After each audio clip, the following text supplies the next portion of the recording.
Hello, നമുക്കിന്നൊരു സാമ്പാറാക്കിയാലോ? അധികം കഷ്ണങ്ങളൊന്നുമില്ല കേട്ടോ, വെണ്ടയ്ക്കൊന്നുമില്ല. അപ്പോൾ കുക്കറിലാണ് വെക്കുന്നത്. പരിപ്പ് കഴുകി കഷ്ണങ്ങളെല്ലാം ഇട്ട്, കഷ്ണങ്ങൾ വെച്ചാൽ മുരിങ്ങാക്കായ് ഞാൻ അവസാനം ഇടാമെന്ന് വിചാരിച്ച്.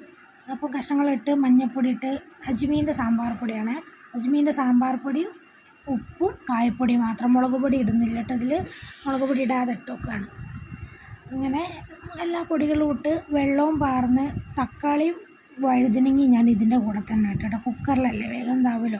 അങ്ങനെ കുക്കറിൽ അടുപ്പത്ത് വെച്ച് രണ്ട് വിസിൽ കഴിഞ്ഞ് കുക്കർ ഓഫാക്കി വെച്ച് തേങ്ങ രാഗി വെച്ചിരുന്ന അമ്മ അതിലേക്ക് തേങ്ങ, ജീരകം, വെളുത്തുള്ളി, ചെറിയുള്ളി, കറിവേപ്പില, 2 മണി കുരുമുളകും എല്ലാം കൂടി ഇട്ടൊന്ന് നല്ലോണം വറക്കുക. ചുവന്ന നിറത്തിൽ വരണേ. ഇതിൽ പുളി ഞാൻ വെള്ളത്തിലിട്ടും വെച്ച്, കാരണം പുളി അവസാനത്തെ പുളിവെള്ളം വേണം.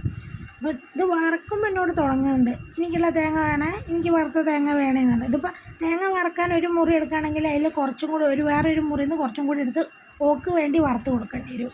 വറുത്ത തേങ്ങൻ്റെ വയ്യത്തല നടക്കുന്നത്. അപ്പോഴത്തേക്ക് ഇപ്പോൾ അതാ തേങ്ങ നല്ല ചുവന്ന നിറത്തിലായി.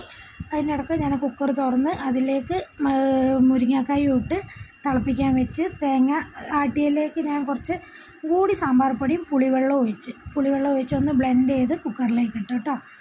തേങ്ങയുടെ അരപ്പ് കുക്കറിലിട്ട് ഇളക്കി കൂട്ടി. വറവിടുന്ന ഇത് ഇതിലേക്ക് എടുക്കാൻ മറന്നു. അപ്പോഴത്തേക്ക് വേറെ പണിക്ക് പോയി.